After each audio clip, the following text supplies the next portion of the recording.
दोस्तों, दुनिया की राजनीति में कभी कभी ऐसे मोड़ आते हैं जहां दुश्मन की परिभाषा बदल जाती है और दोस्ती के मायने नए हो जाते हैं। जिस ब्रिक्स संगठन को डोनाल्ड ट्रंप सालों तक खतरे की घंटी बताकर पेश करते रहे, जिसे लेकर वॉशिंगटन ने दुनिया को डराने की कोशिश की, आज उसी ब्रिक्स को लेकर यूरोप की सोच में दरार नहीं, सीधा बदलाव दिखाई दे रहा है। ट्रंप की नीति बिल्कुल साफ थी। ब्रिक्स से नजदीकी बढ़ाओगे तो कीमत चुकानी पड़ेगी, टैक्स, टैरिफ और जरूरत पड़ी तो आर्थिक प्रतिबंध। मतलब साफ संदेश था, दुनिया दो खेमों में बटी रहे, बीच का रास्ता किसी के लिए नहीं। लेकिन अब यूरोप इस सोच से खुद को अलग करता दिख रहा है और इस बदलाव का सबसे पहला और सबसे मजबूत संकेत फ्रांस से आया है। फ्रांस के राष्ट्रपति इमैनुएल मैक्रों ने हाल ही में एक ऐसा बयान दिया जिसे महज डिप्लोमेसी नहीं बल्कि रणनीतिक चेतावनी माना जा रहा है। मैक्रो का कहना है, ब्रिक्स को दुश्मन की तरह देखना आज की सच्चाई से आंख चुराने जैसा है। उनके मुताबिक ब्रिक्स कोई बिखरा हुआ समूह नहीं बल्कि एक ऐसा मंच है जिसके तीन स्तंभ ग्लोबल पावर बैलेंस को हिला देने की ताकत रखते हैं: भारत, चीन और रूस। मैक्रो ने साफ कहा कि यूरोप और अमेरिका में लोगों को ये सोचकर डराया जाता है कि ब्रिक्स विरोधी खेमे का संगठन है, लेकिन ये अधूरी सच्चाई है। असल सच्चाई ये है कि दुनिया अब एक सुपर पावर के इशारों पर चलने के दौर से बाहर निकल चुकी है। मैक्रो का सुझाव सीधा था, G7 और ब्रिक्स के बीच टकराव नहीं, संवाद होना चाहिए। दीवारें नहीं, पुल बनने चाहिए। क्योंकि आज की दुनिया एक ध्रुवीय नहीं रही। अब सत्ता एक राजधानी से नहीं, कई केंद्रों से तय होती है। और दोस्तों, इस बयान का वक्त किसी इत्तेफाक से कम नहीं। ये सारी बातें उस समय सामने आई जब भारत के विदेश मंत्री एस जयशंकर फ्रांस के आधिकारिक दौरे पर थे। इतना ही नहीं, मैक्रो ने भारत को इस पूरी तस्वीर का केंद्र बिंदु बताया। उन्होंने कहा कि इस समय ब्रिक्स की अध्यक्षता भारत के पास है और आने वाली अहम ब्रिक्स बैठक भारत के नेतृत्व में होने जा रही है। मैक्रो का मानना है कि अगर ब्रिक्स और पश्चिम के बीच कोई भरोसे का रास्ता बन सकता है तो वो रास्ता भारत के जरिए ही जाएगा। यहीं से कहानी और गहरी हो जाती है, क्योंकि फ्रांस अब इस सोच में अकेला नहीं है। इटली, जर्मनी और स्पेन जैसे देश भी धीरे धीरे इसी दिशा में सोचते दिखाई दे रहे हैं। इन सब के पीछे एक बड़ी वजह है अमेरिका की अनिश्चित नीतियां, लगातार दबाव की राजनीति और ट्रम्प स्टाइल अल्टीमेटम डिप्लोमेसी। यही वजह है कि एक तरफ यूरोप ब्रिक्स के साथ नया संतुलन तलाश रहा है तो दूसरी तरफ अमेरिका की बेचैनी हर बयान में झलकने लगी है। दोस्तों, ये सिर्फ बयानबाजी नहीं है, ये उस दुनिया की झलक है जो चुपचाप अपनी धुरी बदल रही है। और यहीं से एक बहुत बड़ी भू राजनीतिक कहानी शुरू होती है, जिसे समझना आज पहले से कहीं ज्यादा जरूरी है। लेकिन उससे पहले अगर आप वीडियो देख ही रहे हो तो बस एक सेकंड निकालकर लाइक बटन दबा दो और चैनल को सब्सक्राइब कर लो। आपके लिए एक सेकंड होगा, लेकिन हमारे लिए बहुत बड़ी मदद है। दरअसल दोस्तों, यूरोप की सोच में जो ये बदलाव दिखाई दे रहा है वो किसी एक बयान या किसी एक घटना का नतीजा नहीं है। इसके पीछे पिछले कई महीनों से चल रही घटनाओं की एक पूरी चेन है। यूरोप को अब धीरे धीरे ये एहसास होने लगा है कि उसने दशकों तक अपनी सुरक्षा, अपनी अर्थव्यवस्था और अपनी विदेश नीति तीनों को अमेरिका के भरोसे छोड़ दिया। शीत युद्ध के बाद से यूरोप की आदत बन गई थी कि जब भी कोई संकट आए तो वॉशिंगटन की तरफ देखा जाए। लेकिन डोनाल्ड ट्रंप की नीतियों ने इस आरामदेह सोच को झकझोर कर रख दिया। ट्रंप की टैरिफ पॉलिसी, व्यापारिक धमकियां और अमेरिका फर्स्ट वाला रवैया यूरोप के लिए एक तरह का वेकअप कॉल बन गया। यूरोपीय देशों को ये बात समझ आने लगी कि अमेरिका दोस्त है लेकिन स्थायी गारंटी नहीं। आज फायदा तो कल दबाव, आज सहयोग तो कल सजा। यही वजह है कि यूरोप को ये डर सताने लगा कि अगर भविष्य में अमेरिका ने अपने हितों के लिए फैसले बदले तो उसकी कीमत यूरोप को चुकानी पड़ सकती है। और यहीं से यूरोप की विदेश नीति की दिशा बदलने लगी।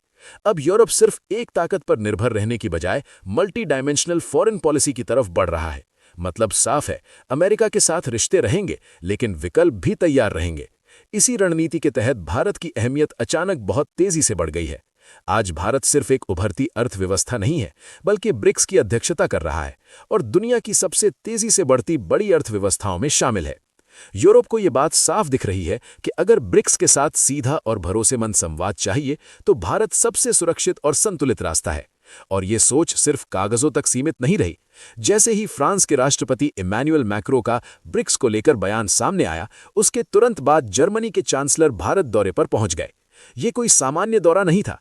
प्रधानमंत्री नरेंद्र मोदी के साथ लंबी और गहरी बातचीत हुई, जिसमें डिफेंस कोऑपरेशन, विदेश नीति में तालमेल और व्यापारिक साझेदारी जैसे संवेदनशील मुद्दे शामिल थे।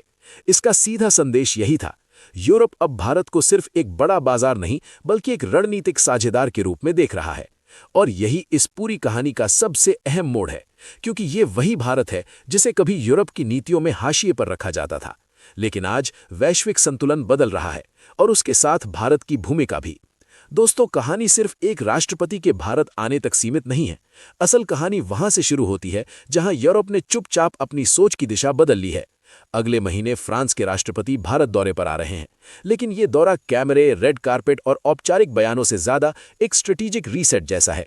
सूत्रों के मुताबिक इस मुलाकात में डिफेंस डील से आगे बढ़कर टेक्नोलॉजी शेयरिंग, लोकल मैन्युफैक्चरिंग और जॉइंट इनोवेशन पर बात होगी। यानी भारत अब सिर्फ खरीदार नहीं बल्कि पार्टनर की कुर्सी पर बैठ चुका है। अब जरा यूरोप के दिमाग में चल रही असली बहस को समझिए। यूरोप ये पूछ रहा है, क्या ब्रिक्स से दूर रहना आज भी समझदारी है? और जवाब है नहीं।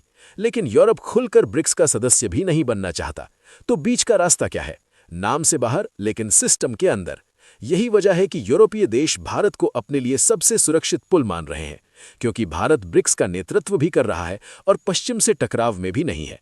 यूरोपीय थिंक टैंक्स का मानना है कि आने वाले समय में ब्रिक्स एक ऐसा लचीला ढांचा बना सकता है जहां गेस्ट पार्टिसिपेशन, ऑब्जर्वर रोल या सेक्टर बेस्ड पार्टनरशिप जैसे मॉडल सामने आएंगे। अगर ऐसा हुआ तो ये सिर्फ ब्रिक्स का विस्तार नहीं होगा, ये अमेरिका की आर्थिक पकड़ में धीमी लेकिन गहरी दरार होगी। अब समझिए, अमेरिका को सबसे ज्यादा डर किस बात का है? ना चीन की सेना, ना रूस की मिसाइलें, ना भारत की आबादी। अमेरिका का असली डर है डॉलर का विकल्प। आज दुनिया का कारोबार डॉलर की नाल से बंधा हुआ है। तेल हो, ट्रेड हो या इंटरनेशनल ट्रांजैक्शन, हर रास्ता वॉशिंगटन से होकर गुजरता है। और अमेरिका ने इसी रास्ते को डंडे की तरह इस्तेमाल किया। जो नहीं माना उसका रास्ता बंद। ईरान इसका जीता जागता सबूत है। तेल था, ग्राहक थे, लेकिन पैसा अटका हुआ था, क्योंकि स्विफ्ट का स्विच अमेरिका के हाथ में है।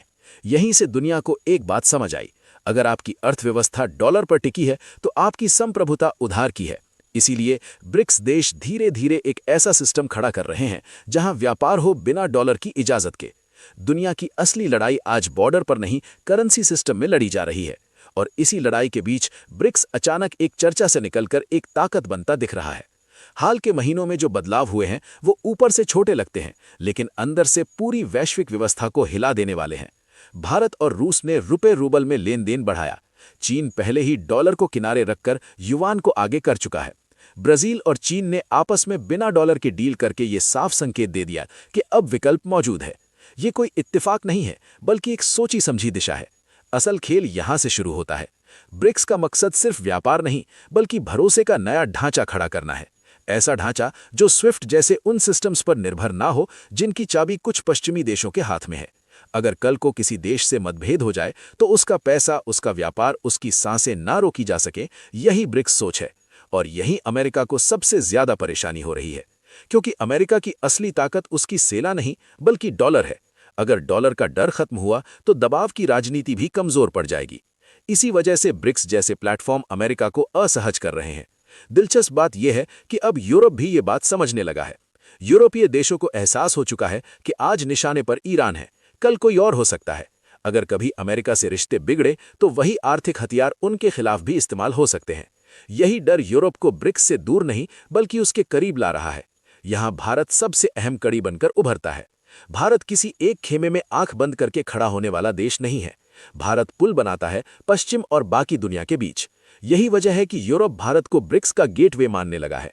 एक ऐसा देश जो भरोसेमंद भी है और संतुलित भी। अगर भविष्य में यूक्रेन युद्ध खत्म होता है तो ये पूरी प्रक्रिया और तेज हो जाएगी। तब यूरोप को साफ दिखेगा कि उसका सबसे बड़ा दबाव किस तरफ से आया था, और उसी दिन से वैश्विक समीकरणों में स्थायी बदलाव शुरू हो जाएगा। आज ब्रिक्स सिर्फ एक समूह नहीं रहा, ये डॉलर आधारित व्यवस्था के सामने खड़ा एक सवाल बन चुका है। और उस सवाल के बीचों बीच भारत खड़ा है, बिना शोर मचाए लेकिन पूरी मजबूती के साथ। इसी कड़ी में एक प्रतीकात्मक लेकिन अहम बदलाव भी हुआ है। 2026 की ब्रिक्स समिट की जिम्मेदारी भारत को मिली है, और इसी के साथ भारत ने नया ब्रिक्स लोगो लॉन्च किया है। ये सिर्फ डिजाइन नहीं है, बल्कि ये संकेत है कि आने वाले दौर में दिशा कौन तय करने वाला है। हालांकि चुनौतियां भी कम नहीं हैं। अमेरिका और ईरान के बीच बढ़ते तनाव, टैरिफ की धमकियां और दबाव की राजनीति भारत के लिए आसान हालात नहीं बनाएंगी। लेकिन भारत की रणनीति हमेशा यही रही है, दबाव में झुकना नहीं बल्कि रास्ता निकालना। अब सवाल आपसे है, क्या ब्रिक्स सच में डॉलर के वर्चस्व को चुनौती दे पाएगा? और क्या भारत इस बदलाव का चेहरा बन सकता है? अपनी राय नीचे कमेंट में जरूर बताइए।